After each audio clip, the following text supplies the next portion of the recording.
By the way, what do you get the piercing at? Let's talk about it. Wait a minute. Time for the Ask Sis Laila live show. Lines are now open. 862-370-2838.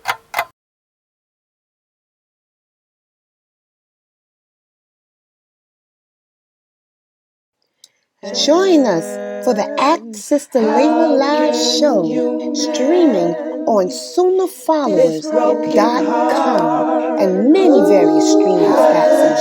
And the special topic this week is how to mend a broken heart.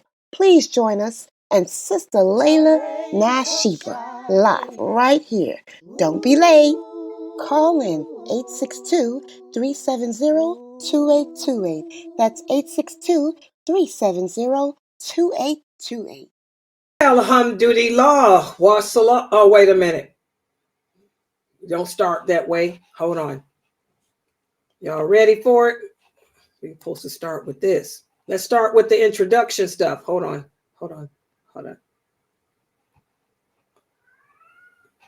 Okay. What do you get the piercing at? Let's talk about it. Wait a minute. Time for the Ask Sis Laila live show. Lines are now open. 862-370-2838. Ina alhamdulillah, wa salat, wa salam ala wa rasulullah. Welcome to the Call In and Ask Sister Laila live show. Alhamdulillah, guys. We have a little some technical difficulties because I'm usually streaming. I'm streaming on all social media platforms. But usually when I am streaming to you, I'm streaming from my Zoom room.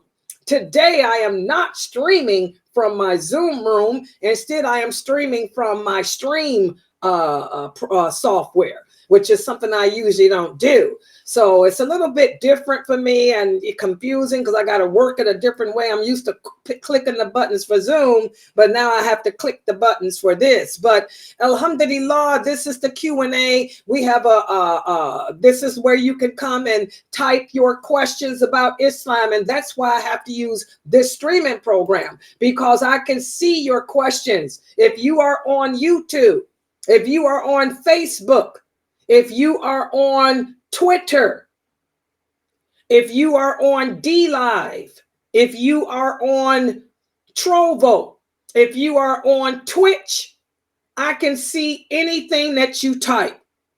So all you have to do is type whatever questions you have about Islam or whatever comments you have, and I'll be able to share them with everyone here.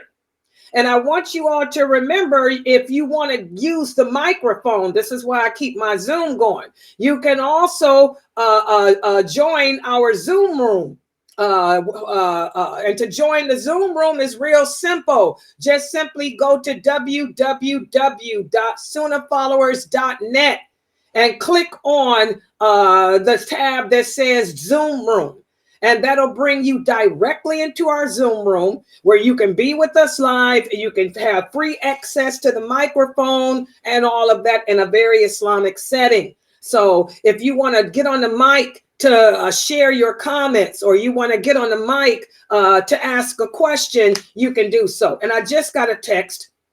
I forgot to share. She said that I didn't share it to the other sisters on Facebook, the stream, to the polygamy groups. Okay, here I come. Let me share to everybody on Facebook now. Okay, there's the one polygamy group. Who is this one? Here's another one. And I'm also sharing to the IRM group, which is my masjid group, the masjid group. Okay, so you got, and also I forgot, I got Telegram too. Here's Telegram. Where's Ifti? Ifti is probably in New York with her daughter who just had a baby. So Ifti will not be joining us tonight, guys. Her daughter had a baby, and being a good mother that Ifti is, she's going to help her daughter transition from giving birth, to being a mother. So, and that's such a great thing. May Allah bless Sister Ifti and bless her grandbaby and make her grandbaby be raised upon Siratul Mustaqim. Ameen, ameen. That's our Sister Ifti there. Our Palestinian hype girl. And when she's not here, you guys don't know, I really miss her because she's my hype girl. She really is. She keeps it live. She gives the comments. I don't have to get her to make her talk or nothing. She's always got something to say, to contribute, and she tries to make it a lot easy for me. So may Allah bless Sister Ifti and forgive her of her sins. Ameen, ameen, ameen, because she's always missed when she's not here. But alhamdulillah, I do have other sisters here to help me. There we got Sister Sabrine. There's Sister Sabrine, guys. Solidarity. The video is not on. Oh, turn on the video. Wait, just hold on. I'm showing her picture. Hold on. That's Sister Sabrine with her solidarity salute. Yeah, we got her here. We also got Amina Fresno. She's here today too. Where's Fresno's picture at? Don't I got her picture in here on that motorcycle? I can't see it. But we got Fresno in here somewhere too. So we got some support today, inshallah. And Sister Fame is here to help moderate the Zoom room. I got Sister Geechee. Y'all know Geechee. There she is. By the way, for those of you who asked me about the topic for today, not only will I be answering your questions about Islam, but I'm going to give you some advice in accordance to the Quran and the Sunnah as to how to mend a broken heart, because it seems to me like there's a lot of sisters out there suffering with this. All the questions. It seems like I get more questions about love and happiness and anything else. And that's why we're going to be focusing on that today. Let's take a look at it.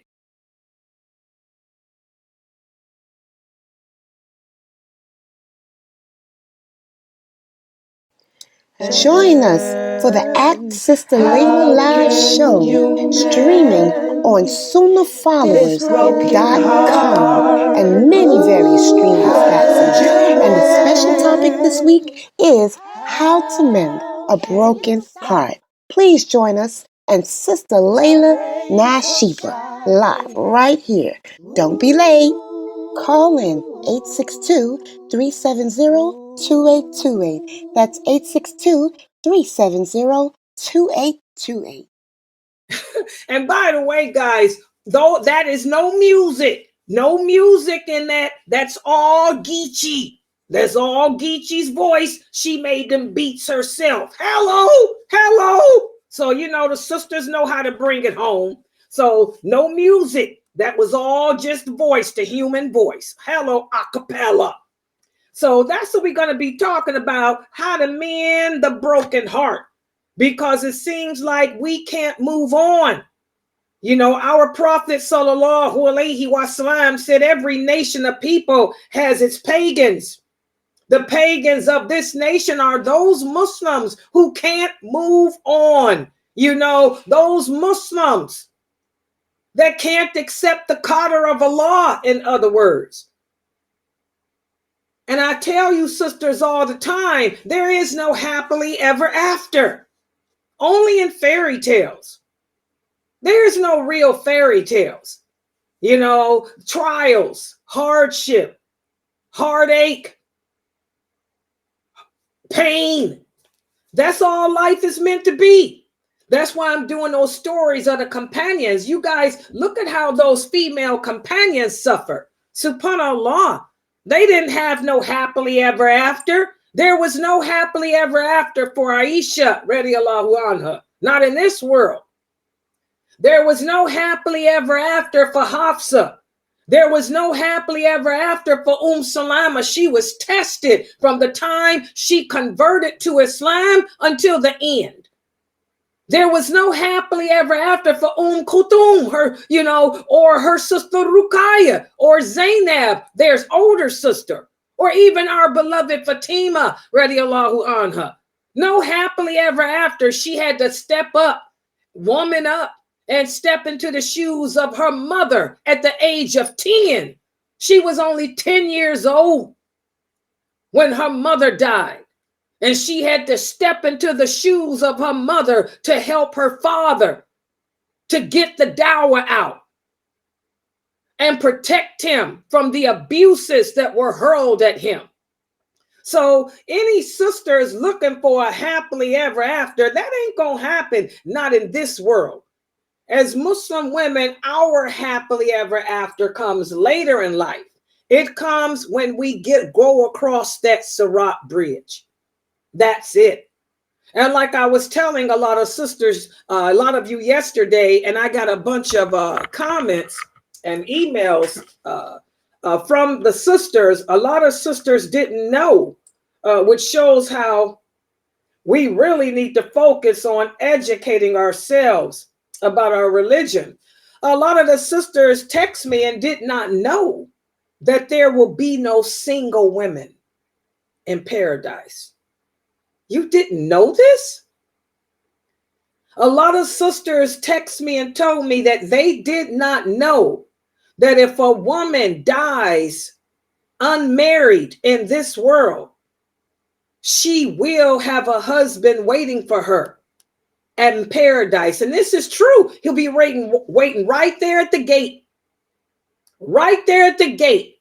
You will have an angel standing at the gate to welcome you. And then next to that angel will be one of those little boys, immortal boys who's not from this world. They have earrings in their ear. They will hand you a goblet of sassafil. Okay? And after you drink from that, your husband will step up to you and take you by the hands and welcome you as his wife. Oh yeah, you sisters didn't know that. The Prophet Muhammad sallallahu alaihi wasallam taught us as Muslims to always look to the good in things. Any woman that died single in this world, the good is you got a man from paradise waiting on you. It could be a prophet. It could be one of those companions. It could be some other righteous man from this world. Remember, they always say, where are the good men?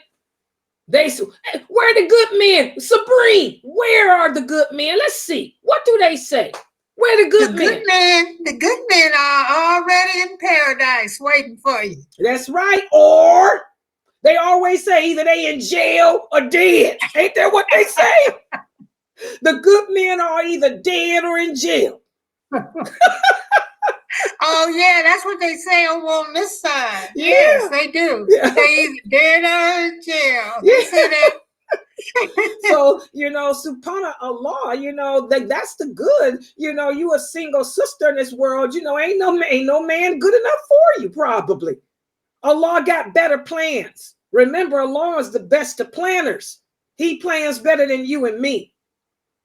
And if you live in your life obeying him, a lot of sisters will write me and say, Sister Laila, I pray, I wear my hijab, I stay away from evil, I do good deeds, but why is it I can't even get a husband? Because you such a good sister that maybe some companion is wanting you.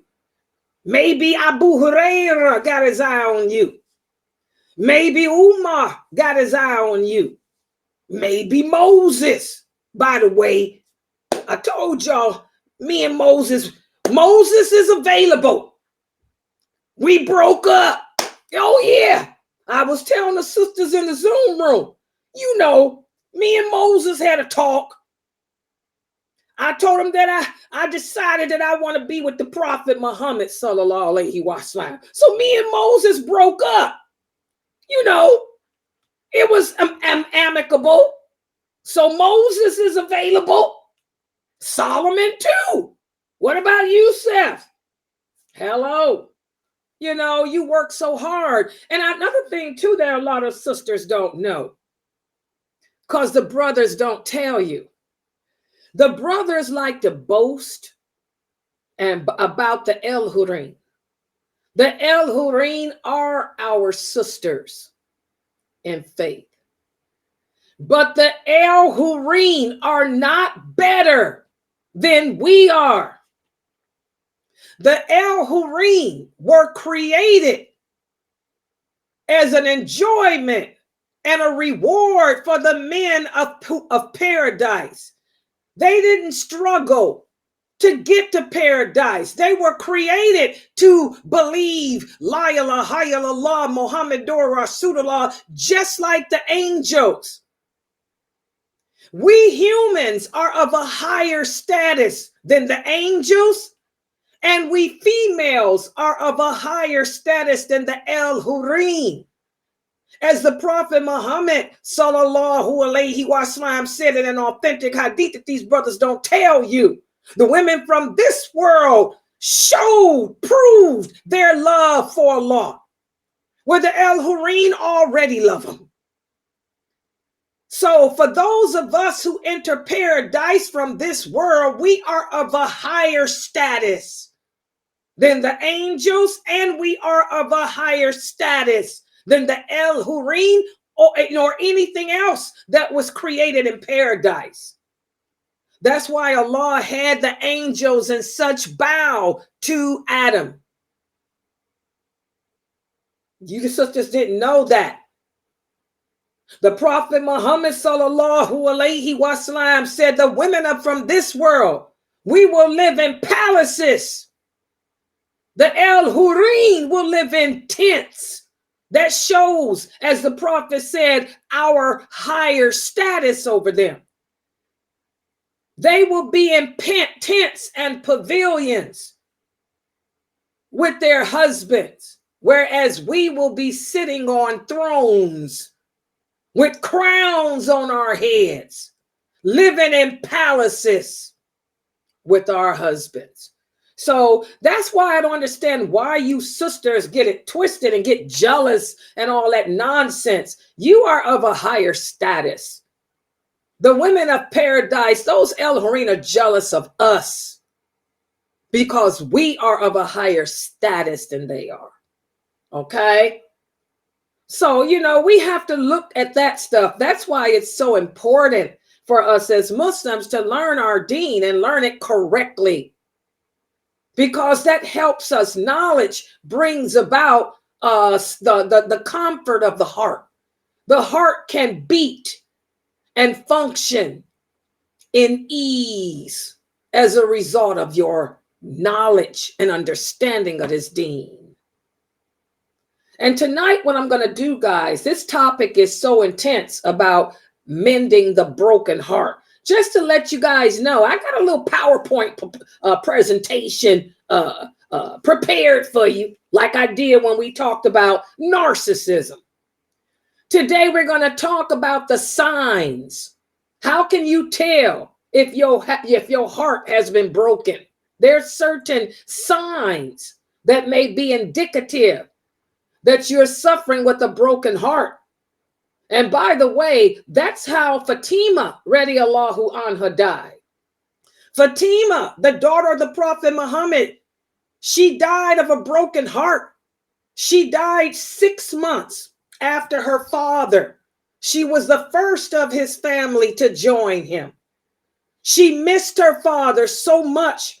Her heart was so broken, and she was young. Okay, she died 6 months later. So a lot of people can die from a broken heart. We're going to talk about why. We're going to talk about why does it hurt? Where does that pain that we feel come from? And why is it that some people can die from it? And then finally tonight, we're going to talk about the stages. There are 5 stages of the broken heart. A lot of people say, Sister Laila, you know, I've been divorced now for a year and I still ain't got over it. When will I ever get over it? Or a sister will say, Sister Laila, there was a brother that I really liked and wanted to marry, but he hurt me because we didn't get married and I can't move on. I can't stop thinking about him. I can't move on. There are 5 stages. Once you navigate through those stages, then you'll be able to move on. And we're going to talk about that tonight too. So I want everybody, to pull up a chair, get on the phone, call your sisters, tell your sisters to log in to the Call In and Ask Sister Laila live show, because it's getting ready to be a live show tonight, because we're going to answer your questions about Islam and talk about the broken heart. So get your company in here. We're going to get busy. And by the way, what are you getting upstairs today? Let's talk about it. Any other questions? This is gonna be good. Welcome to Ask Sister Laila Live. Okay, and before we get off into our discussion for tonight, we do have some questions on the screen, because I do want everyone to understand that this is the Q&A show. That means you can call in or ask any question about Islam, and inshallah, I'll try to answer. If it's a question that I cannot answer, don't worry. I'll call Sheikh Morsi, who's on standby, and inshallah, he'll give you the answer that is correct. So before we get off into our discussion, let's start it off with questions. Do I have anybody here that can read the questions for me? I'll read them. Okay, good. The first question is, there's a company called Fiverr, an online marketplace where freelance services. Fiverr's platform connects freelancers to individuals or businesses seeking to hire. If we receive a project through this platform, they deduct 1 or 2% of our income. However, this company is based on Israel. What should I do? Should I look for other websites for freelance services where I can work?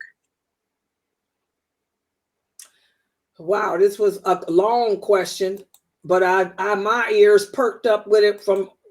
Wait, let me see if it's on the screen here.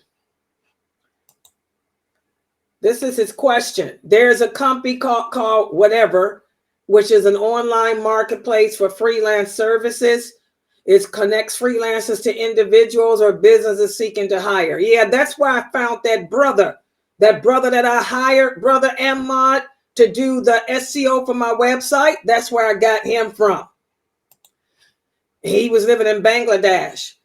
He said, we receive a project through this platform. They deduct 1 or 2% of our income. However, this company is based in Israel. What should I do? What does being based in Israel have to do with anything? That's the part of the question that you lost me at. The company is based in Israel. What does that have to do with anything, Brother Ammon? Because maybe I'm missing something. Let me know if he types anything, because maybe I'm missing something. What does being based in Israel have to do with anything?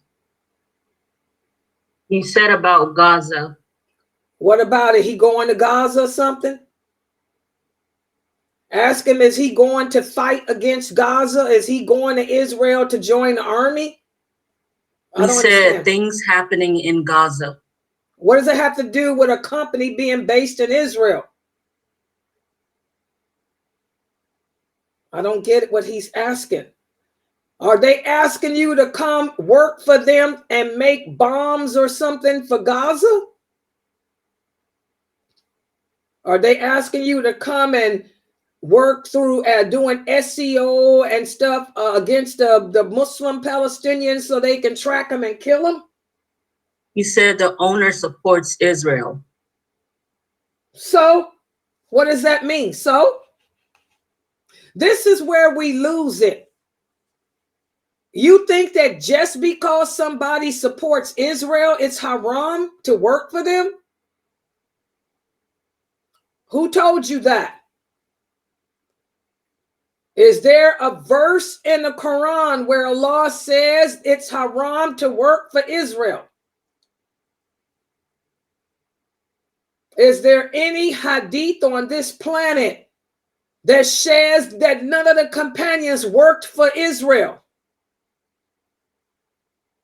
or lived in Israel or dealt with Israelis? This is another example of how you Muslims get life twisted. Y'all make up your own rules. What does that have to do? Our sister Ifti is originally from Israel. Ifti doesn't live in Palestine. I mean, she doesn't live in Gaza. Ifti is Palestinian, but she does not live in Gaza. Her family lives in Israel. The other brother that used to work, that used to maintain my website, he still lives in Israel, and he's Palestinian. So are these people going to hell because they live in Israel, or they work at a company that belongs to Israel?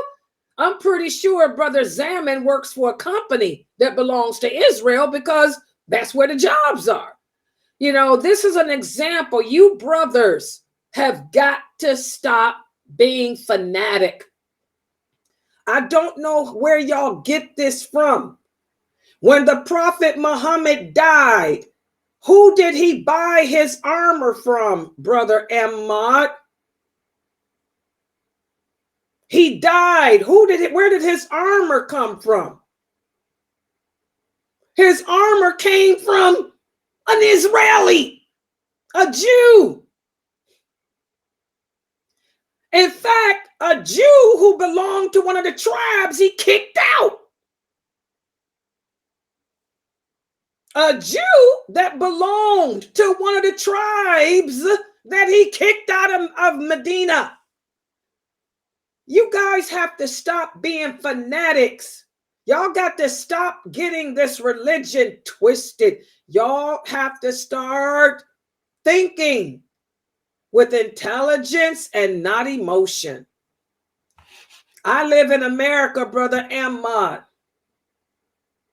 My retirement pension comes from the state of Ohio. America is a Zionist country, always has been. That's why it declared its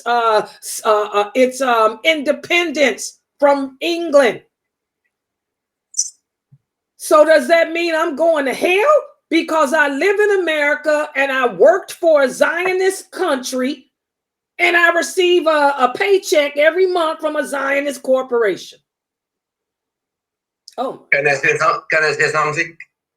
Yes, go ahead. Oh, Dr. Dremali's here. Put him on the camera, y'all. I can't touch Zoom. No, I'm in the hotel. I'm in the hotel. That's good, but we need to see you. Turn the video on, guys, because y'all know I'm working this pro. It'll look good. There he is. There. Now you go. Go ahead, Dr. Dremali. They get it twisted. Sorry. Go ahead. Talk to him about Zionism and all that. No, I'm not doing this. Whatever you say, yes, this country built, but the country. But it's very, very important, brothers and sisters, very important. There's nothing called country called Israel. We have prophet, his name Yaqub. Yaqub is his name Israel in the Quran, many in the Quran, so the Baqarah, Al-Imran, many surahs. So there is nothing called Israel. It's the country called Palestinian country, Palestine. And the Jews 75 years ago, the Zionism occupied my country, occupied my own country. I have actually in Fallujah, exactly 15 minutes from Al-Aqsa, Jerusalem, my house. But that house belonged to my grandfather, belonged to the Jews now. They steal it from my grandfather. They steal it. Do not say Israel. There's no country called Israel. It's called Palestine, occupied land, nothing else. But can we deal with them? As Sis Laila said, for our salary from them. But if you anything business you want to do, you're gonna make sure this is for weapon, absolutely not accepted. Islamically, is that not only that, many ulama says anything harm Muslims, regarding Palestinian or Ukraine or Afghanistan, or this helping, absolutely we should not do something like this. Otherwise, food, this, that, our country, most of the country here, major country, belong to them. Yeah. American, yes, that nationality, they are Israelis.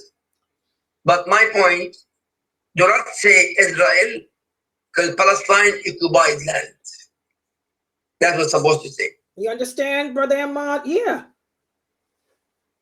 So yeah, Fiverr, I know the company you're talking about. This is where it's just a freelance marketplace where people can do SEO and all that. That's nothing. We don't have to investigate where the country is and what religion, or if the person is a Zionist. America's a Zionist. Everything here. This has always been a Zionist country. Agree what Laila says, agree 100%. But we have no choice here unless anything belongs to women. Absolutely not. Me myself, exactly. When I got my master's degree, PhD, I was in the army. I contract my number one, nothing to go to fight in any Muslim country, period. Right. Because they need my research and my PhD, they accept it. Yeah. So, yes, you can make rules and regulations, whatever you want. Yes. So you got it? Yeah, so that's a good job. I mean, that's just a freelance country to do internet work. Yeah, you can do that. Yes, but make sure not belong, as I said in the beginning, for weapon hurting Muslims. Regardless, not Palestinian, by the way. Believe it or not, they send weapon to Syria to be killed. Yeah. In Yemen right now, in Sudan right now. It's only not us as a Palestinian, no. Trust me, all over all the Muslim world, the concentrated Muslim world. Yes. Afghanistan, Iraq. See? You guys heard Sister Wafa. She said the same thing. Sister Wafa lives in the Emirates. She said, you'd be surprised how many Arab Zionists there are. There's Zionists, a lot of these governments are Zionists.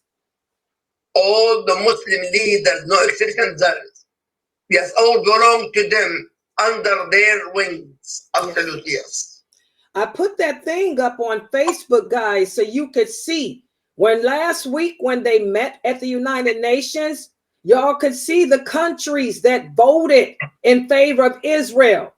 Ghana, most of those West African countries that are Muslim countries, they voted for Israel. Haiti, Israel. Yes. Money. Yeah. Money. Yes, there is money. They have money. Absolutely, they have money. And that's all they care about. These people are against religion. All they want is to occupy the world and make their own laws and rules so they can get rich off the world. And they don't want any religion or any of that to dictate to them. And they believe in a democracy, which we don't. The example that always Prophet Muhammad sallallahu alaihi wasallam, Rasulullah, the Sahaba, and now the land of Rasulullah sallallahu alaihi wasallam, all kind of haram. Yes. All kind of haram in Saudi Arabia. You know, they offer me actually to make Umrah. I refuse. Why? Because they're gonna use the Umrah. This money gonna go straight to Muhammad Salman. That's what I heard too. So I refuse to go make Umrah with that. That's what I heard too. Yeah. Yeah. That's sad. But the answer is haram. It's not haram. But you're Muslim, you don't want to hurt another Muslim. That's the key. You heard it. Believe it or not, more than 90% of Gaza Strip destroyed. Yeah. 65 of my family got killed. 65. That's ridiculous. From 2 years and 46 years. And by the way, civilian, not militant. My family. Yeah. Yeah. And these people don't care. They don't care. Yes. Yes, sorry for that interruption. Yeah, I'm glad you came in. I'm glad, Dr. Dremali. Alhamdulillah, and always come in, because I was going to probably have to call you anyway. I said if there's a question that we can't answer, I told them that we would call you or Sheikh Morsi. Normally, I come here Thursday night to South Carolina, and I'm leaving Saturday after Fajr. I have a class in the morning. and I fly after that, inshallah. Alhamdulillah. Yeah, and give my salams to your daughter too. And tell her that I'm praying for her. I'm really praying for her. Last week, alhamdulillah, I said, she called me actually, she said, Baba, you have to come the last chemo. Oh. So I went last week, I went the whole week with her. She's so sweet, alhamdulillah. But this chemo is hurting her very, very, very bad. Yeah, it did. My mother, she looks just like you. All your kids look just like you. Every single one. Her. Especially her. But I have beard, she don't have beard. But she's your twin. She's beautiful too. Alhamdulillah. Now all her hair gone, the hair here gone. Yeah. That make her sad. Yeah, but it'll grow back. Tell her my mother's grew back real fast. My mother got all her hair in that back now. It grows back fast, after the treatment. The most important thing, she pray, alhamdulillah.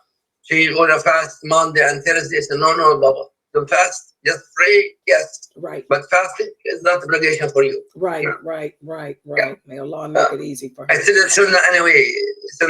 So wait for Ramadan. Ramadan, if you are sick, you should not even fast. Right. Yeah. Alhamdulillah, Sunnahfollowers, I love you guys. Thank you. Assalamu alaikum. Wa rahmatullahi wa barakatuh.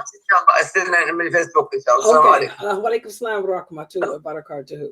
Okay, that was a good question, guys. And that's the answer. I mean, like I said, just, if it's not a job where you working for the military or making products or something like that, that's going to harm the Muslims, then there's something wrong with that. Remember, Islam is balanced. We're not fanatic. We're not too extreme to the right, to the left. Everything is balanced. We do not compromise better. Our allegiance is to Allah, to the Prophet, sallallahu alaihi wasallam, to the believers around the world. We don't allow anything to come between that. Okay, but Allah knows His creation, and He did not make this religion hard upon us. We make it hard upon ourselves. Yeah. Are there any other questions before I go to that from the people in the Zoom room? Ahmad had one more question. He said, if a person don't boycott company which were from Israel, does that make them a sinner? Are they doing a major sin? And I see people going extra calling them kafir. I remember I told you guys there is nothing in Islam that says we have to boycott anything. This is what I'm saying. Where does the law say that if something happens, we boycott? Allah doesn't mention anything about that. Okay. The Prophet Muhammad, would boycott people. If a Muslim acted, a way that he shouldn't have acted, he'd boycott him. But did the Prophet Muhammad, sallallahu alaihi wasallam, boycott goods? No. So this is another example. You guys have to learn the lawful and the unlawful. There's nothing in Islam that says just because we are fighting someone that we have to boycott them. Who said that? And then to call people kafirs, what did the Prophet say about calling another Muslim a kafir? Okay, we don't ever use that word with each other. Even if you saw a Muslim fornicating, we don't call him a kafir. So now what do you think Allah would say, for people calling people kafirs about something that He didn't even tell us to do? Who told you that we have to boycott anything? Where's the dalil? Can somebody bring me some dalil? That's what you tell these brothers, Brother Ahmad. Bring the dalil. Bring the verse where Allah says thou must boycott the Jews. Thou must boycott anything. The religion is clear. The lawful and the unlawful are clear.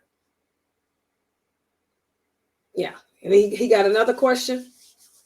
No, but there are a couple questions here in the Zoom room. The first one says, are lash extensions and makeup forbidden? We talk about this. Who asked that question? What's the person's name? Nafisa. Oh, it's not one of my students. Okay, good. That's what I wanted to know. Okay. Again, the lawful and the unlawful have been clearly defined by Allah. The Prophet Muhammad sallallahu alaihi wasallam said the lawful and unlawful have been clearly defined by Allah. So what does that mean? That means if something is haram, there will be a clear nas or a clear verse that says, thou shalt not eat pork. Thou shalt not commit adultery. Thou shalt not steal. So if any of us says that something is haram, then the burden of proof lies upon you to bring the nas or the evidence, the verse that clearly says you can't do it. And Allah doesn't speak in riddles. The Prophet Muhammad sallallahu alaihi wasallam said, it's clear. It's clear. It's clear. So if a person tells you that makeup is haram, they have to bring the authentic hadith where the Prophet Muhammad sallallahu alaihi wasallam said makeup is haram. And that's what it would say. Clear. Or they have to bring the verse from the Quran where Allah says, thou shalt not wear makeup. There is no verse in the Quran that mentions anything about makeup. There is no nas in a hadith that forbids makeup. There's many hadiths that mention makeup, but you're not going to find not one that says it's haram.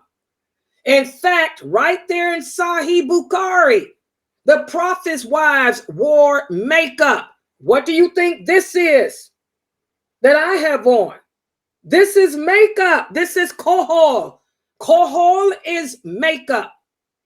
The Prophet's wives wore henna. What is henna? Henna is makeup. As the Prophet Muhammad sallallahu alaihi wasallam said, most things in life are lawful. The things that Allah has not mentioned are all lawful. You have to learn to accept Allah's concessions. So, since Allah didn't say makeup is haram, you can't make it a haram. I can't make it haram. Nobody can. It's lawful. Now, what was the other part of the question? And like I said, you'll find many hadiths where the Prophet's wives wore makeup. And y'all can turn the video camera off. Turn the camera off now, sister. Yeah. Her next one was about lash extensions. Now, lash extensions, this is a different issue. You will hear some people say that it's okay for a woman to wear fake lashes as long as they're not permanent. I, lailanasheeba, disagree with that. And I'm going to give you my dalil as to why. Plus, I'm a woman and I know better than these brothers do.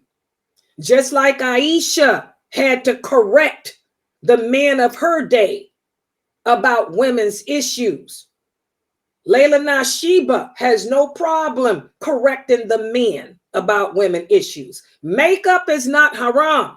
The Prophet's wives wore makeup. All women wore makeup. Women been wearing makeup since Allah made Eve. But now fake lashes, this is different. The Prophet Muhammad sallallahu alaihi wasallam has already told us in an authentic hadith. What is the source? What is the source? Bukhari and Muslim. That anyone who attaches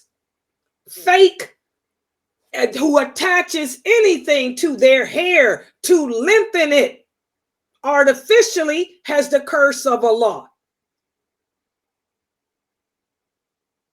Putting on fake eyelashes, what is that? You're attaching, you're lengthening your eyelashes artificially. That's one evidence. Number 2, being a woman. I know that there's an alternative. Now, exceptions lie in Islam when it comes to treatments. Some people will say, well, Sister Laila, this sister, when women get older, I know this is true because I'm an older woman. I don't have this problem, but other women my age do. When women get older, they develop hair, more hair in certain parts of their body, and they lose hair. The hair on their head thins out and they start to shed. Also, the eyelashes and our eyebrows will thin out and shed. So some people will say putting on the fake lashes is a treatment. But you know what I say? I'm a woman.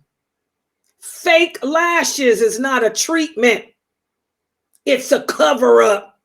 It's a lengthening agent. There's an alternative. If you're suffering with thin lashes or lashes that fall out, the alternative is called mascara.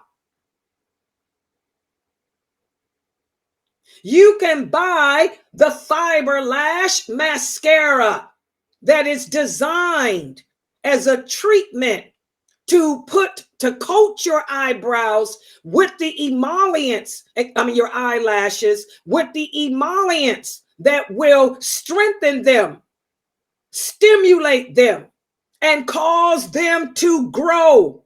That's the treatment. Fake lashes is not a treatment for anything. It's haram, haram, haram.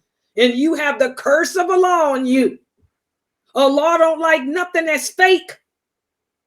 It's deception.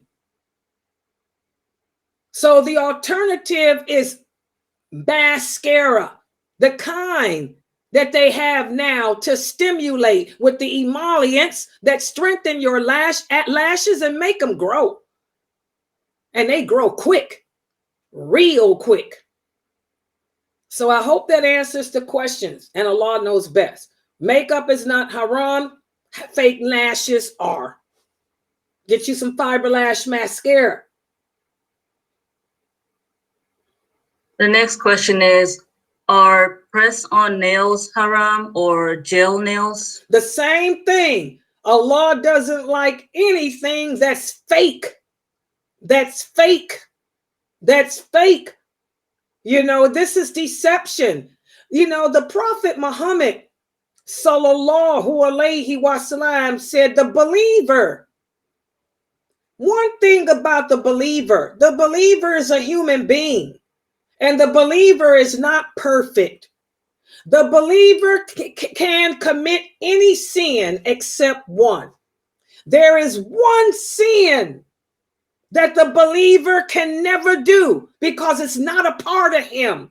It's not a part of her, and that is lie. That's how bad a sin lying is. If you're a true believer, you would never do it. I wouldn't lie by making you think that this is my real hair when it ain't. I wouldn't lie and make you think that this is my real lashes when they ain't. I wouldn't lie and put on fake nails and tell you these are my nails when they're not. This is deception. Deception. The believer is not capable of that. And I had to answer that question because one sister asked me, Laila, why you don't paint your nails? I mean, I don't like to paint them. I'm too much on the computer. If I paint my nails, they're going to chip. They're going to fall off. And I don't, I bite my nails all the time because I have anxiety. Why don't you wear fake nails? They're haram. And even if they weren't haram, I would never be comfortable with that. I would never want somebody to think I got something that I don't have. I have it going on already. They can't believe that this is me here when it is. So why would I mess that up with something fake? Everything here is the real McCoy. This ain't Photoshop. Okay? So it's deception. Fake nails is deception, just like fake hair, It's all deception, and Allah hates that. We should do the things that's pleasing to Allah. And again, there's an alternative. There's an alternative. If you sisters can't grow your nails, go to a salonist. They can put certain things on your nails to make them grow real fast. There's treatment for things. You don't have to resort to that which is fake when Allah has given us the treatment. And Allah knows best. The next question is, so we know that Solomon can see the jinns. Could his army of men see them too? No, I'm glad somebody brought this question up. The jinn are part of the unseen world. Allah tells us in the Quran that the jinn are part of the unseen world, just like the angels are. No one can see them in their original form except the prophets. Solomon wasn't the only one that can see the jinn. Any prophet can. But there are no prophets and messengers today. The jinn are part of the unseen world. The only way you could see them is if they took on the form. And the prophet said when the jinn want to take on the form, they'll take on the form of an ugly man, an old wicked witch, or an ugly animal, like a snake, like a dog, like a cockroach. But no human being can see a jinn or an angel in their original form except a prophet. And there are no prophets after the Prophet Muhammad. And by the way, Bilqis was not a jinn. Bilqis was not a jinn. Bilqis was not half jinn. There's no such thing as a person being half human and half jinn. Just like there's no such thing as a person being half angel and half human. They are part of the unseen world. You and I cannot see them in their original form. Bilqis was a female ruler. She was a queen. Allah mentions her in the Quran. She was from the Sanat, the three tribes of Saba. The three tribes of Saba. Bilqis, in fact, for those of you who don't know, I am from her tribe. There are three tribes of the Arabs. The Arabs originate from three tribes, and those three tribes are the tribes of Saba. You have Saba-Ur, which is the tribe my father is from. Then you have the other two Sabas. My student Faiza's from one, and then there's another one. Okay, Bilqis was a human being woman, a female woman, just like Cleopatra was. She was not half jinn. There are no half jinn human beings. Okay? So no, Solomon had an army of jinn, humans, and animals. No human being could see the jinn in their original form, but the jinns did take on the forms of other animals. They may have taken on the form of a boar.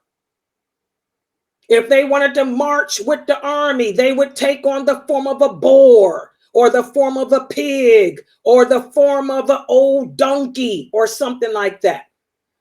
But not in their original form. You wouldn't be able to see them. Some of them did fly, because some jinn fly in the air. When Solomon was marching with his army of jinn, the jinn would fly in the air, but you and I couldn't see them. Solomon could see them, but not us.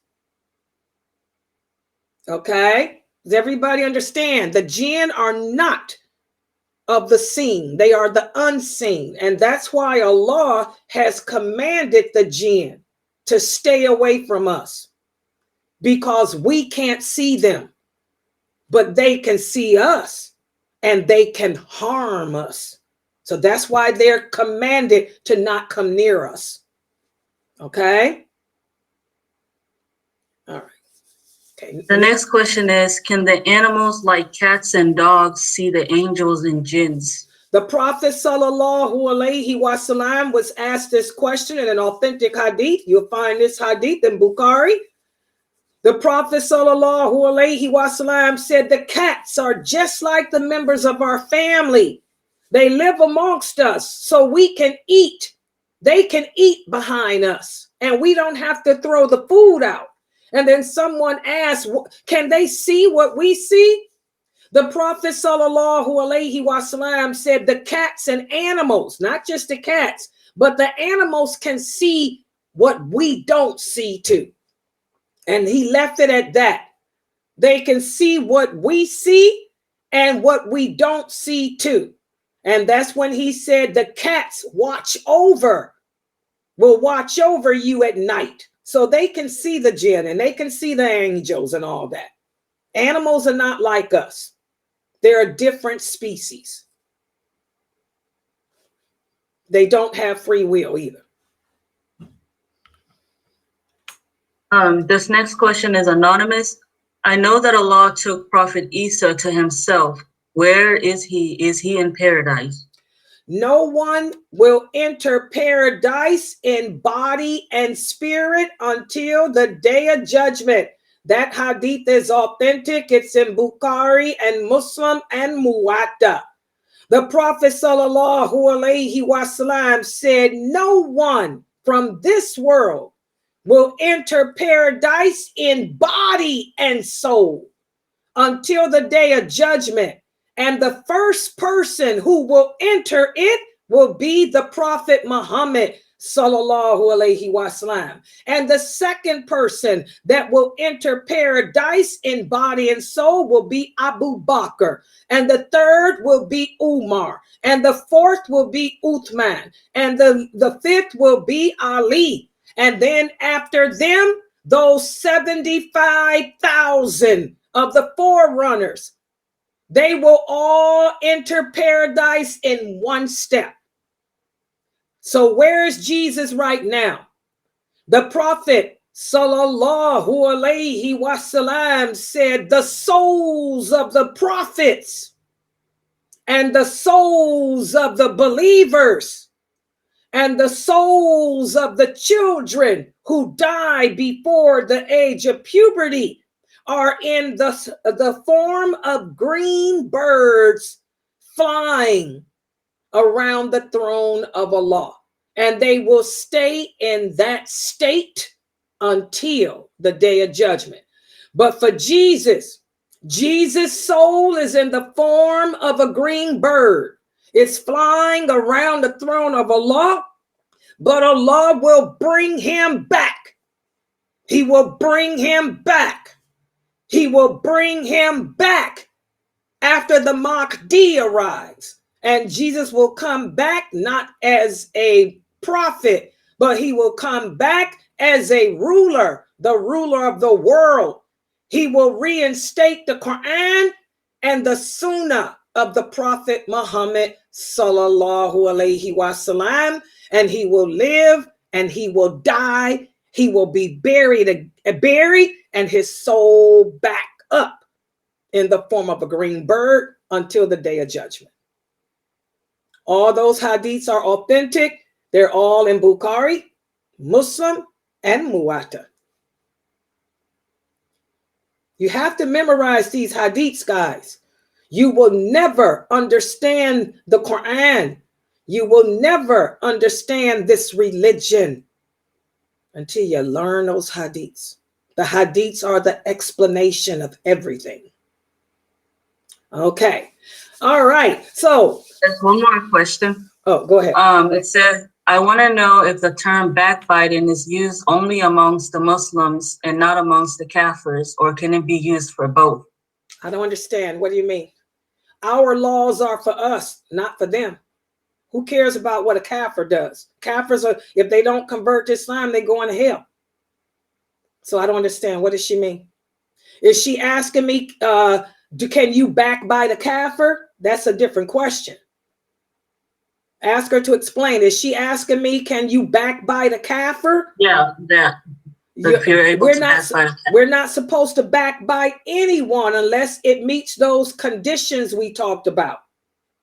We talked about the exceptions to backbiting. If it doesn't fall in those exceptions, and you can't backbite anyone, just like we can't go around murdering anyone. We can't fornicate with anyone. You know, it doesn't matter what the person's religion is. The laws Allah make for us are to be implemented throughout for all mankind. That's what makes us different. We enjoin the good and we forbid the evil for all mankind. Okay? This what makes us a balanced nation. The Prophet sallallahu alaihi wasallam said, you are a balanced nation. We are a balanced nation. We just don't show the balance with ourselves, but with all mankind. So you're not supposed to backbite anybody unless it meets those conditions, those exceptions that we talked about. Okay, everybody understand? These are some very good questions you guys came with today. Very good questions. But let's take a break from the questions. Save the rest for a minute.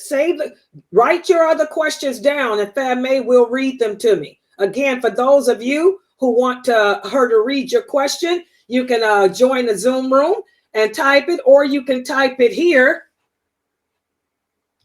Okay, we got 2 from Aya. Mashallah. Keep it there, Aya. I'm going to come to your questions too, inshallah. But let me talk about this for a minute. A lot of the sisters here, you know, we all go through moments. Let me see if I can work this. I forgot I can't use, hold on. Let me try this, guys. What did I do, Fame? I clicked on this. Hold on. Please let me mess this up. Okay. Yeah, just don't use the Zoom. Okay. Y'all bear with me. This is the first time I use this program. I think I got it. It popped up. Okay. A lot of people, a lot of us as women and men experience heartbreak. You know, we go through a remarriage. We get married. We go through a divorce. It hurts. You know, anything, you know, that we really don't want to do is not going to be done pleasantly. But a lot of people ask, why does it hurt so much? Why does it hurt so much? Okay, first of all, guys, let's look at some of the signs of a broken heart. What is a broken heart? A broken heart is when you feel like you can't eat, you can't sleep. There's a pain in your chest. It feels like your chest is caving in. It hurts. Your stomach, you feel it in your guts. Well, there are certain signs that a person may be experiencing a broken heart. Number one, you become extremely tired. Let's say, for example, your husband pronounced idat. He issued a talaq to you. So you and him are going through a divorce. All of a sudden, you find yourself feeling extremely tired. You have no appetite. And then some people develop a big appetite. And all you want to do is just sleep. Too little or too much. Or you lose interest in your job, lose interest in your activities, and you become very anxious. These are all signs of a broken heart. And if you feel as if your physical heart is hurting, it's not imagined, guys. Your heart is really hurting. And what makes it hurt is the fact that stress, those stress hormones that your body is releasing in response to your emotions, they cause your heart to beat irregularly. They cause your heart to actually hurt. A lot of us say, oh, my heart is beating too fast. Get that, turn that video off. Just keep the video off. Some people say my heart is beating too fast. Some people say, I can't breathe. I can't catch my breath. You're not imagining that. You might even feel as if you're having a heart attack. These signs are true. They're real. And these things are really happening to your heart, because that's what stress can do to us, guys. It's a normal phenomenon. And why does it hurt so much? A lot of people ask, why does it hurt so much? Well, on a biological level, our bodies will sometimes react to heartbreak in a way similar to how it responds to physical pain. Some of us can't take pain. So if you can't take physical pain, you can't take the pain of your heart hurting either. That emotional pain is just as bad as the physical. Also, your brain plays a big role in this too. Our brain, will cause us to feel even more emotional pain. It's going to release these stress hormones like cortisol. Cortisol is what makes that heart hurt so bad. It makes your stomach feel like your guts want to come out. And this leads to your chest being heavy. This leads to a loss of appetite. This leads to, I can't sleep. So that's why it hurts. And when you find yourself experiencing this, we have to do what it takes to try to get over this. And this is why I was telling you guys yesterday, I'm a woman, I'm a human being. I experience heartbreak too. The companions, they experienced heartbreak too. Like I told you guys earlier, Fatima, radiallahu anha, she experienced a heartbreak of losing her father. It was so bad. She felt like her heart was caving in. Her chest was caving in. She lost her appetite. They say she lost weight. She really had a hard time adjusting to her father no longer being a part of her life. And that's when she ended up dying. She died just 6 months after him. This happens. You will hear about a couple who've been married for 50 years. The man dies. And next thing you know, the wife dies right after him from a heartbreak. That singer, Sinead O'Connor, the one that converted to Islam, her son, died just a year ago. They say she never got over it. She could not deal with the loss of her son. So they say to this day, she died of a broken heart. That stress, that cortisol, it makes your heart beat fast. It's just like having a heart attack. So this is why I tell you guys, when you find yourself going through those type of feelings because a relationship didn't go the way you wanted it to, the way I deal with it is I take my mind off of the person and put it on Allah.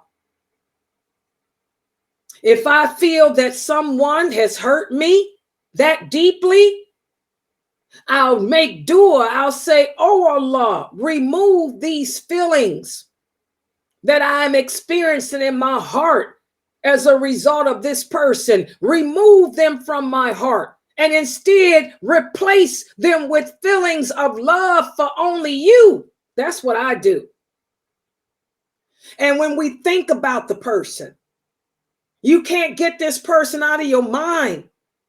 You can't sleep because you think about the things he said to you, the things he did with you, all those possibilities. He could have been the perfect man for me. We could have done this. We could have. When you get those thoughts, make dua. Say, oh Allah, remove any thoughts of him from my mind and replace them only with thoughts of you. You go into the grocery store and you start thinking about him. What I do, I would say, Subhanallah wa bihamdihi, Subhanallah wa bihamdihi, Subhanallah wa bihamdihi, la ilaha illallah. because those words mean more to Allah than anything. He loves to hear us say that. If I start thinking about a relationship that I could have had, a man that I could have married, that I wanted to marry, and maybe it would have been good, I'll just stop and say, A'udhu billahi, subhana Allahi wa bihamdihi, la ilaha illallah. That's what I do. And those thoughts of him will go away. And it feels like a lightness. I feel a lightness in my chest. In fact, guys, that's a supplication I make every night anyway. I always say, oh, Allah, remove any feelings of love in my heart for some man that shouldn't be there. That shouldn't be there. And replace him with love for you and the Prophet Muhammad, sallallahu alaihi wasallam. And I think that's what happened. Because I told you guys, friends know I broke up with Moses. I told y'all. I had a dream a couple weeks ago. I was talking to Moses. He's been my husband in waiting. And I told him, sorry, it ain't gonna work out. He said, what you talking about, Sister Laila? I said, I know you a big man and you got that nice staff and you spoke directly to Allah. You got that long wavy hair that come down to your shoulders. You're 7 feet tall. You knocked out the angel of death's eye. I told him, you knocked out the angel of death's eye. I say, but this ain't gonna work out. He said, what? I say, I'm in love with the Prophet Muhammad now. Sallallahu alaihi wasallam. Seriously, guys, this is a dream I had. So me and Moses, we ain't together no more. Inshallah, I'll be with Prophet Muhammad. I told him, I'm sorry, after teaching the class on the wives of the Prophet, seeing how he had all that patience for those high-strung women. And I told Moses, them women were high-strung like me. So I think I need to go on ahead and be with the Prophet Muhammad. Moses, have a good day tomorrow. I told him Latifah's available. And I kept it moving in my dream. I sure did. I kept it moving. So that's what you do, guys. I make myself have fantastical dreams like that, to get over that type of stuff. Ain't nobody got time for that heart stuff. But a lot of us experience it. And heartbreak doesn't just have to come from the relationship gone wrong. A lot of us experience heartbreak at death, grieving the loss of your son, grieving the loss of a grandchild, grieving the loss of a parent. That's heartbreak too. But when you start feeling those emotions, they start caving in on you. You got to do what it takes to keep it moving. Okay? Let's look at some more stuff here too. How many of you knew that there are 5 stages of heartbreak? A lot of people will come and say, Sister Laila, I've been divorced for a year and my heart still hurts and I still can't stop thinking about him. Or Sister Laila, my son's been dead 2 years and I still feel the pain. And when I think about him, well, maybe you're not over him. There are 5 stages of heartbreak. The first stage is denial or shock. This is the one where the reality of the situation hasn't been processed by you. The reality hasn't set in that your son is gone. The reality hasn't yet set in that your husband is no longer going to be your husband. So you find it hard to accept that something has changed or ended. So you deny it. And this is a protective shield that our mind puts up, to keep us from dealing with the immediate shock of whatever that loss is. So you just deny it. It's like it never happened. It didn't happen. We still married. He's still here. He ain't gone. But once you get through that stage, you enter the next stage, which is anger. How many of us have done this? When you finally accept the fact that you and your husband are being divorced, or you accept the fact that the person you loved is gone, now you want to get angry. You want to blame everybody. You direct your anger towards yourself. It's my fault. I shouldn't have done this. I shouldn't have done that. Or you'll blame him. He did this. He did that. Or you'll blame the school. You'll blame the police. You'll start blaming, getting angry and blaming anyone. Because this is your way of coping with the emotional loss and trying to make sense of it. You can tell when you've gotten through this because you will enter into the next phase. And this is a phase that a lot of us stay stuck in. This is the phase known as bargaining. This is when you find yourself wishing and hoping that things will go back to how they used to be. Maybe I should call him. Maybe I should send him a text message. Well, maybe he was busy. You start making excuses for the person. Well, maybe he really is busy. Too busy to call me. So maybe I should call him. Well, maybe I should go see him. And you also go through the what if. This is the shirk.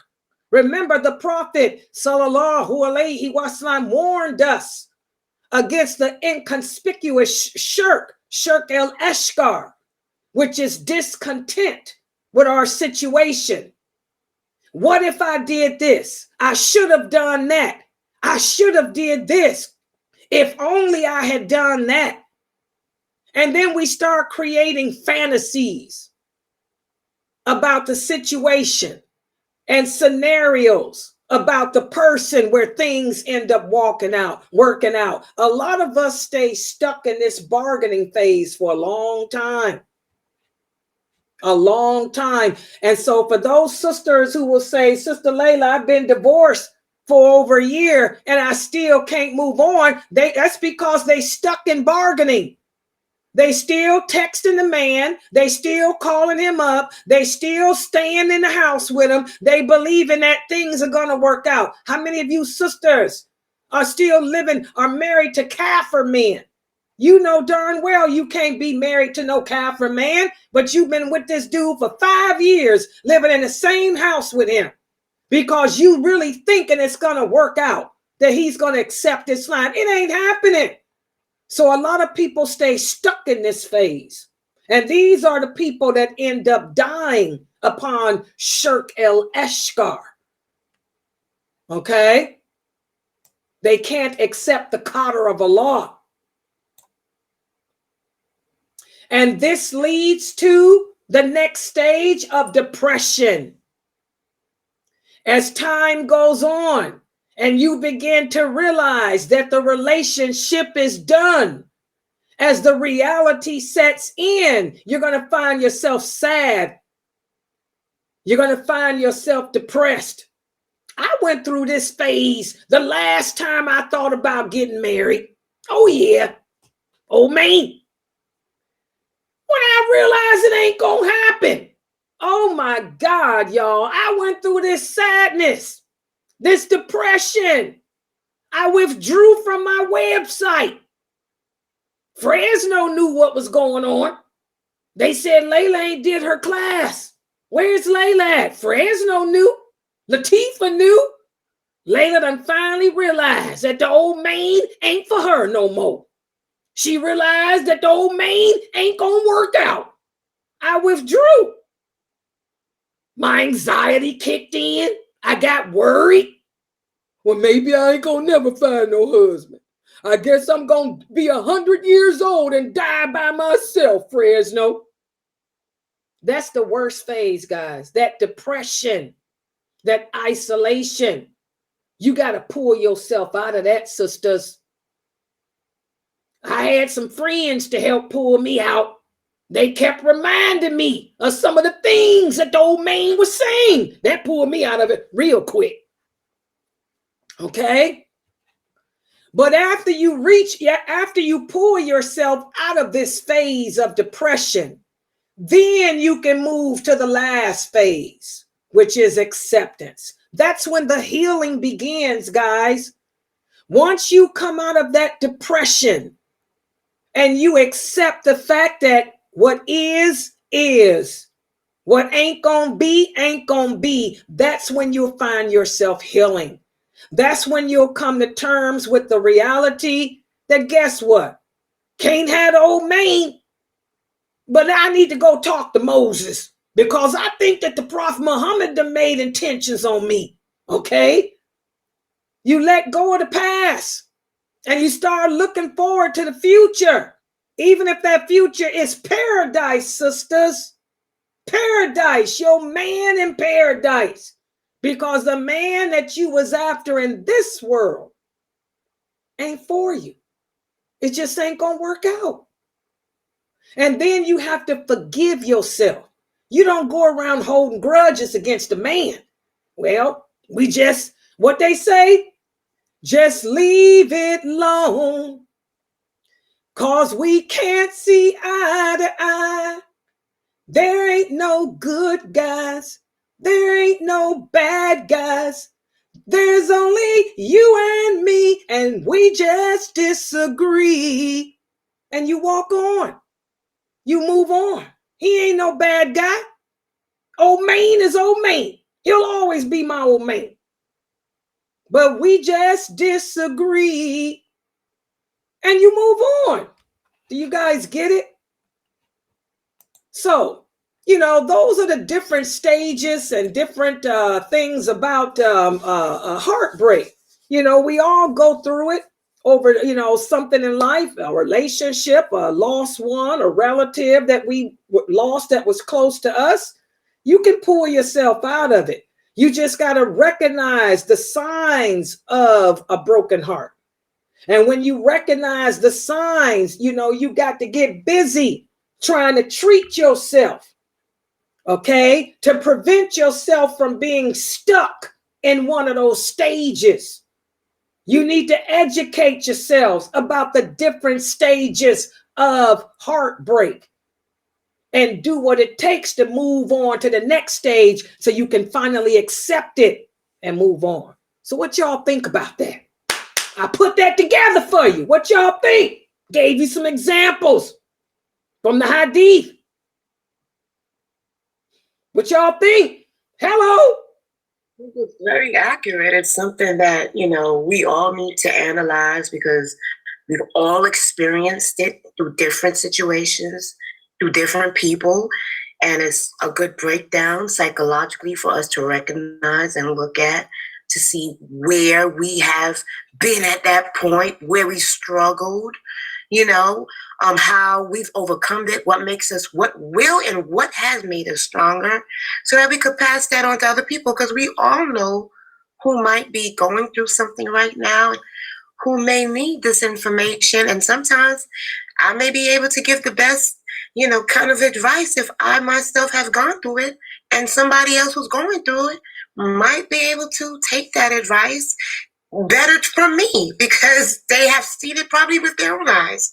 So yeah, it's life, it's going to be life because we're all going to have to experience that at one time, and we might continue. We don't know where the next heartbreak or moment of grief is going to come from, but we could all draw parallels from this, and I appreciate it. Yeah, and also, guys, like I said, that you done got over the person when you realize you have no hatred for him.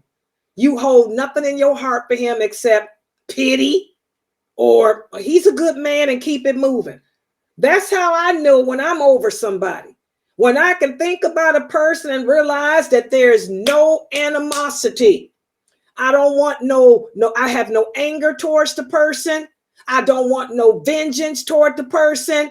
Then I know that the person is nothing. I done moved on. He's not important to me. And when I think you're not important, that's when my narcissism kicks in.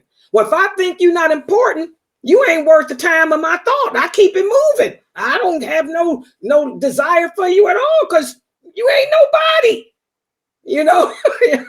It's a sense of ease also when you are able to occupy your thoughts on other things. Like at one time going through that, so much of your time, your feelings, your emotions throughout the day is just centered on that person or that emotional feeling. And there's a pull. But I mean, once you get to that next stage, you're able to, you know, set your focus on different things. Like it doesn't affect you as much. So you're like, whatever, that clinginess is gone. Yeah, yeah. By the way, guys, if y'all want to put your cameras on now, you can. I had to cut it off because people was coming in here without hijabs and stuff on. I don't know what that was about. Fresno, you want to contribute? Or you just, what you got to say, Fresno? I say stay out that anger stage. That's a dangerous stage, depending on who you are. Anger, that angry stage, will make you throw some gas, some matches, and make you do some terrible things. You have to remember that, man, this guy right here is not worth me going to the hellfire. It's not worth it. So let me hurry up and get up out this stage right here because I want to do some damage, baby. Look. So, yeah. That's the dangerous stage. That's how Lorena Bobbitt lost it. When Lorena Bobbitt caught, you know, that's when she got famous in the 80s. You know, she cut her husband's tools off. You know, that anger. She could, and she didn't do no time in jail for that either, I don't think, did she? Her anger, she just had a reaction. And remember, Shaitan, the prophet told us that Shaitan will play on that anger. Does he play? He plays a big role because when you go through that, you can see how vindictive you can be. And it makes you laugh, like it puts you in a state of madness. You're like, I can't believe I allowed, because we all do this. We look back and we're like, I can't believe I had that stage where I was plotting and planning. Like everything was set up in my mind to go and implement. And it kind of scares you how far you could go, how far you could have went, and what you might have, the big trouble you might have put yourself through, you know, and you're like, wow, how did I get out of this? Allah was really looking out for me because I could have been serving time. Yeah, that's the worst one. I mean, and it's the second phase. The denial first.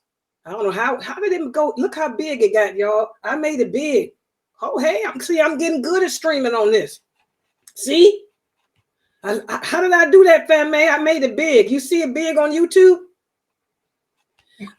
Yeah, I do. And that's just a PowerPoint when you get on video. Yeah, let me see. I'm gonna see in a minute. But the denial, and the anger sets in right after the denial. That's what's so bad. That anger is the second phase. It comes in right after the denial. Let me see if I'm big now. Uh-oh. How you do it? Nope. Wait a minute. Wow, there you go. I did it. That's full screen. But I like my snow.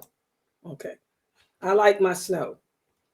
Okay, I took the thing down. That's what made it like that. I took that down, y'all. That made it that way. Okay, I see how I did it. Remember, if I wanted for the PowerPoint, I'll remove that. Yeah, we're going to be using this streaming program for a while because there's a problem with me streaming from Zooms. So I have to get used to it. But yeah, that's anger stage is the second stage, and that's the worst stage. That's where people like Fresno say end up in jail or end up dead. Hello, because we couldn't control that anger stage.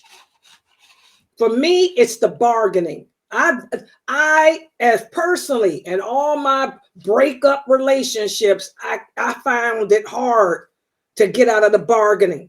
I would make attempt after attempt after attempt to come up with excuse after excuse after excuse that it ain't as bad as I think it is. Maybe the person really is busy. Maybe the person got issues. Maybe it's me. Maybe. And I will stay stuck on maybe for a year. I can stay stuck on maybe for a year. That's my problem. That's why I don't have time for these relationship issues. Okay, we had a couple of questions here too. Let me look and see Sister Aya. Sister Aya and Sister Amina. And Sister Amina. She said, can the animals like cats and dogs? Oh, I answered that, didn't I? Okay. Yeah, they can see what we cannot see.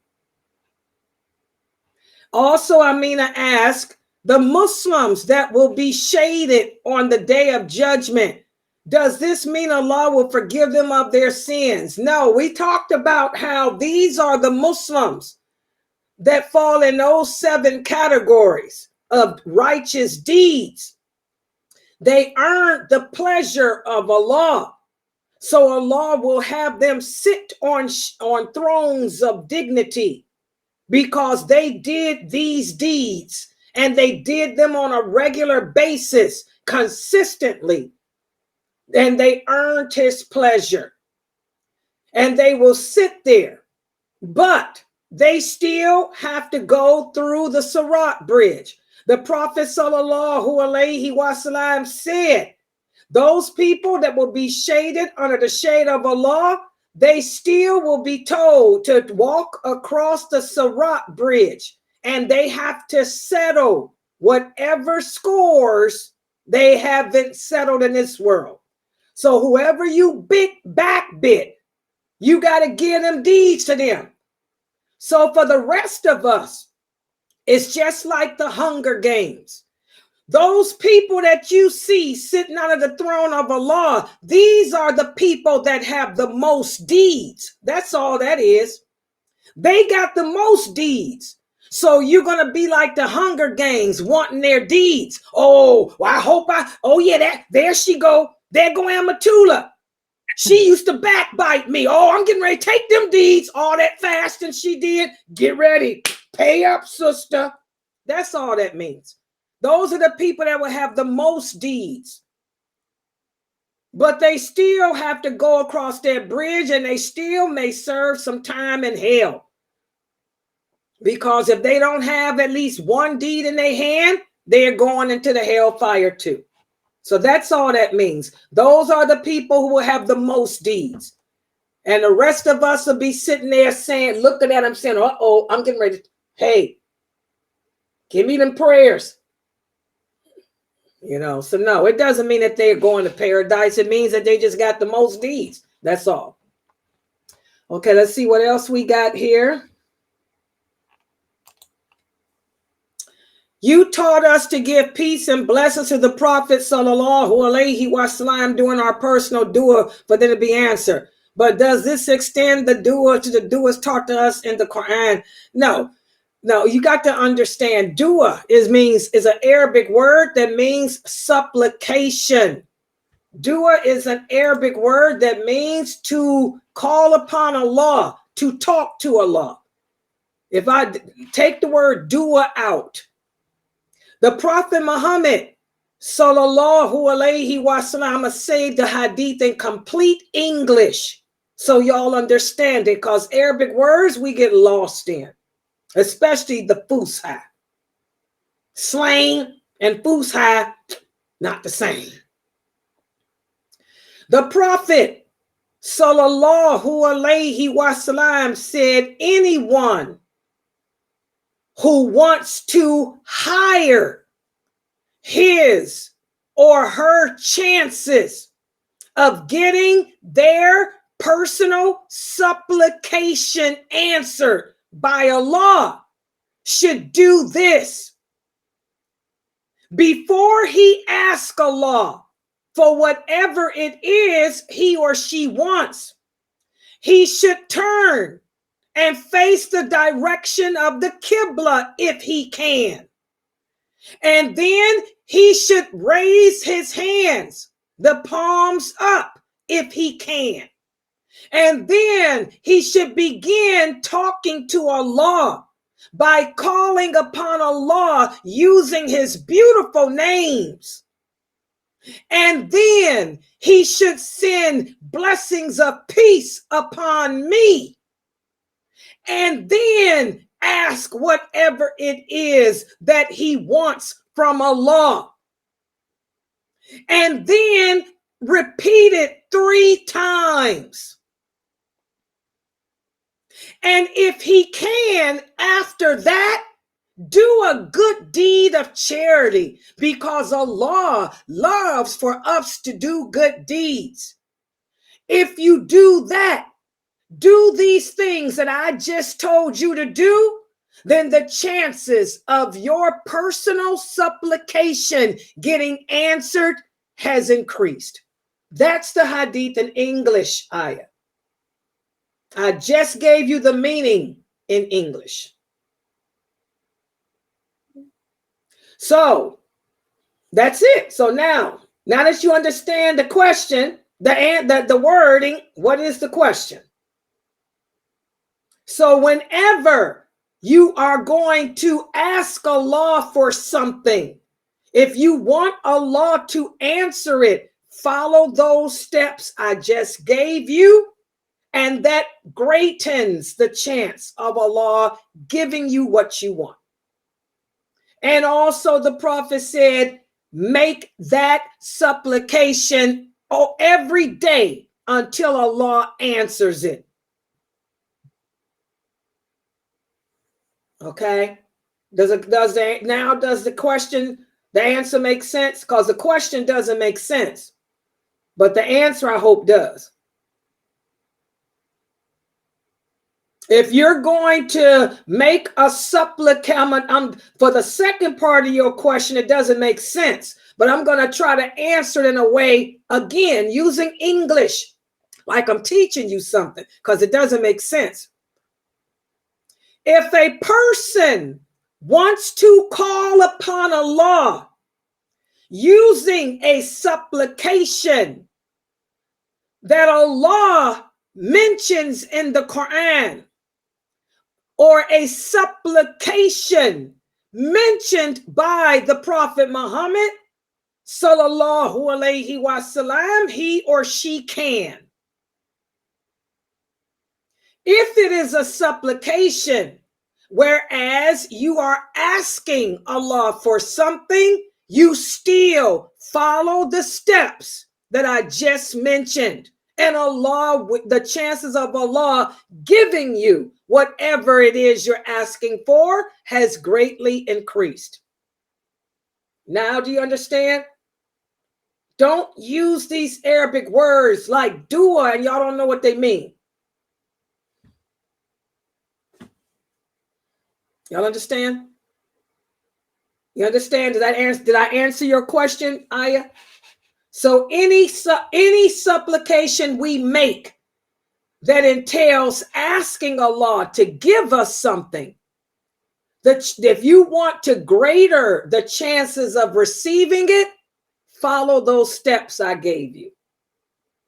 And you can make your own personal supplication from your heart, or if there is a supplication used in the Quran that's asking for what you want, or if there's a supplication that you find in a hadith from our Prophet, sallallahu alaihi wasallam, asking what you want, you can use it too, but still follow those steps. Am I making sense, Amina Fresno? Am I explaining whatever she's trying to ask? Okay. Yes. Okay. Be careful with those Arabic words. That's why I teach y'all in English. Okay, let's see. She has another question here. We make the supplication of forgiveness. The Prophet taught us. I'm saying your question in English, Aya. Dua means supplication. Istighfar means forgiveness. We make the supplication of forgiveness. The Prophet taught us. You do? Do we give him peace and blessings? I don't know what dua of forgiveness you're using. Again, if you are making supplication, asking Allah to give you something, you follow those steps. So if you are making a supplication, asking Allah to give you forgiveness, you follow those steps. Does that make sense, Aya? asking Allah to forgive you, this is asking. If I'm going to ask Allah for a car, if I'm going to ask Allah for a husband, if I'm going to ask Allah to forgive me, if I'm going to ask Allah to make me beautiful, if I'm going to ask Allah to make me rich, I'm asking. Whenever you ask Allah to do something for you or give you something, if you want him to answer, follow those steps. That helps. That it's not saying that he's not going to answer if you don't, but following the steps I've given you will increase the chances of him answering. You understand now, Aya? So even if it's forgiveness, what am I going to do? I'm going to face the direction of the Qibla. I'm going to raise my hands and I'm going to say, "Oh Allah, the most magnificent, the most merciful, the all-knowing. Oh Allah, I send my blessings of peace upon the Prophet Muhammad. And oh Allah, give him that special place that was promised to him. Oh Allah, forgive me for the sin of backbiting. I mean of Fresno. Oh Allah, forgive me the sin of backbiting. I mean of Fresno." If y'all asking somebody to forgive you of something, you got to name the sin, Aya. Whatever sin you're repenting from, you have to name whatever I did not backbite Fresno. I'm just making her up as an excuse. Oh Allah, forgive me of the sin of smoking marijuana. And then you're going to follow it up with a good deed. I'm going to go and make a donation for the website. I'm going to send a donation of $400 to the website because Allah loves for us to follow up with a good deed. You see that? That's the way we repent. That's the way we ask for forgiveness. If you're asking Allah to forgive you of something, Aya, you have to name whatever it is that you ask him to forgive you of. Okay? Everybody understand? All right, let's see what else we got. Oh, Sister Aya, that's a famous hadith, the 7 who will be under the shade of Allah. I talk about it all the time. It's in all the series. I don't know. We talked about it in this class, and not this one, the El Walawa Better class. You can find that hadith anywhere. That's not that hadith is the 7 that will be under the shade of Allah. If you got Sheikh Atlee's book, The Termites, and the Not One of Us, it's in there too, I think. It's in Sheikh Atlee's books too. Okay, let's see what else we have. Yeah. But whenever you repent, guys, this is a good question that Sister Aya's asking. If you are repenting from something, you have to name that sin. Now, if you're doing this other thing, now remember, there's another hadith. The Prophet sallallahu alaihi wasallam used to ask Allah to forgive him of the sins he committed and the sins he didn't know he committed. So oftentimes, after the Prophet finished praying, what did he do? He would remember Allah. He would sometimes say, astaghfirullah, astaghfirullah, astaghfirullah, astaghfirullah, astaghfirullah, astaghfirullah. That's an act. Those are words that were, "Oh Allah, forgive me. Oh Allah, forgive me. Oh Allah, forgive me. Oh Allah, forgive me." Not for anything in particular. But that was his way of asking Allah to forgive him for anything that he may have done that he didn't know. That's different. But that's using that as words of remembrance of Allah. That's not repentance. So if you're going to say astaghfirullah, astaghfirullah, astaghfirullah, astaghfirullah, astaghfirullah, after your prayers, that's something different. But if you are repenting from a sin, you name that sin. Everybody got it? Does that answer your question too, Mina?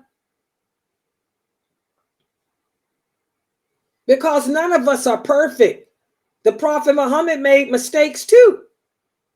So he would say astaghfirullah, astaghfirullah, astaghfirullah after his prayers for any mistakes. Okay? None of us are perfect. I do that too. Sometimes when I'm cooking dinner, when I'm cleaning up, or sisters, when you start having those thoughts in your mind, you start thinking about that ex-husband. You start thinking about that brother that you really wanted to marry, but you realize he ain't into you. He don't call you. He don't text you. He lied to you. Whatever y'all go through, I don't know. But when you find yourself thinking those thoughts, say astaghfirullah, astaghfirullah, astaghfirullah, astaghfirullah, astaghfirullah. That's what I do. Well, I don't do it now, but that's what I used to do. If I find myself thinking about the dude, astaghfirullah, astaghfirullah, driving in my car, astaghfirullah, cooking dinner, astaghfirullah. You know me, I'm gonna make a song out of it. You know me, washing the dishes, astaghfirullah, astaghfirullah. You know, that's a good thing to say, sisters, to get over to mend the broken heart. A good way to mend the broken heart is astaghfirullah. There's one more question in the Zoom room. Okay. It says, is a broken heart in regards to just a lover, or can it be anyone you have full trust in, like your family or friends, or even something you hoped for not to happen? Exactly. All of that. All of the above. As we talked about before, all of the above. You know, all of the above. A broken heart can come from grief. A broken heart can come from love. A broken heart can come from hate. A broken heart can come from wishing on a star. Y'all remember that song from the 80s, Fresno? Wishing on a star. A lot of us women get caught up in that. We're wishing on a star, wishing for something that we know ain't gonna ever happen. Wishing I could be with somebody that I know darn well I could never have. I want Brad Pitt. That ain't happening. Brad Pitt ain't thinking about you. You know, you wish upon a star. But some of us can wish so hard that we actually believe it and start feeling it and go through those emotions of heartbreak. Because you know you can't have Brad Pitt. You know that would never happen, so it hurts you because you really in love with him. You really want him. You think you want it. Your mind makes you think that you want this man. The mind is a powerful thing. It can make us believe anything. And whatever affects the mind, as the Prophet Muhammad sallallahu alaihi wasallam taught us, whatever impacts the mind goes to the heart. And whatever is in the heart shows through our limbs. So that's why heartbreak is so hard. I'm thinking about the death of somebody. I'm thinking about how I miss somebody. It don't have to be a lover. It could be I miss going to school. I enjoy being a journalist and when I was in college. I miss my days of journalism. I miss walking around Cleveland State University trying to spy and see what's happening with this professor. You can really think about it so much that you really want it, and it goes to your heart. You know, when you really want this and you start getting sick because you can't have it. Why do you think a lot of these movie stars can't handle age? Especially these female movie stars. Sharon Stone. Sharon Stone, for those of you who don't know her, she was a sex symbol of the 80s and the 90s. She was listed as one of the world's most beautiful, sexy women. Look at her now. That's something that she said she struggled with. She said aging is something that no woman likes because she was a hot bombshell. When she started seeing the gray, when she started seeing the effects of all that sunbathing, because those Caucasian women, they lose it. All that sunbathing, it destroys the skin. When she saw the lines, the wrinkles all over her body, the age spots, the sun spots, she said she had a hard time with that. She became depressed because she couldn't get it out of her mind how she wanted to be like she was. She wanted to look like she looked in the 80s and 90s. It impacted her heart where it made her sick. Her health failed. She had to get counseling. She went through depression, she said. She had to have counselors to help pull her out of that depression. And then finally accept that aging is a part of life.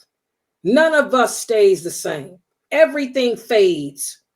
But like she said, one thing she learned, you can age with dignity. And she looks dignified. She's not the sex symbol she was back then, but she's a dignified, classy looking Sharon Stone. Okay? It's hard. So you can experience heartbreak over anything. What impacts the brain? It's all about the brain. The brain is what controls us. What the brain imagines, what the brain desires. It'll go from there to the heart, and that's when we got the problem. Yep. That's some real talk, sisters, with the Quran and Sunnah. Real talk with the Quran. Another question is going around people smiling, laughing, hiding your sad, aching heart, is that a form of denial as well? It could be, depending on the person. Yes, it could be. You know, but the thing is, you don't have to admit it to anyone else, but at least admit it to yourself. You know, we all wear masks. Y'all remember I put that short out the other day. Every one of us is wearing a mask, including me. We all have to wear a mask. As long as you're not denying it to yourself, you have to accept the reality. So there's nothing wrong with you smiling and laughing and playing it off like everything's fine, just as long as when you go home, you take your mask off and realize that it ain't. And that's the problem. A lot of people cannot take the mask off, even Muslims. There's Muslim women and men I know that cannot take that mask off. They still pretend, even with themselves, with their wives, with their families. You know, don't pretend with yourself. At least be honest with yourself. Admit to yourself that this is over. Admit to yourself that this ain't gonna work. Admit to yourself that it's done. Because that's the only way you can move on, is if you admit it to yourself.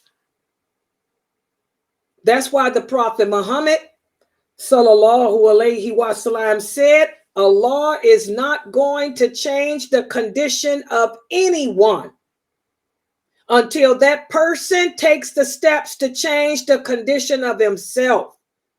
So that authentic hadith right there, Sahih Muslim, that hadith there tells you, as you got to accept it with yourself. Don't deny it to yourself. Be truthful. Be honest with yourself. The truth will set you free.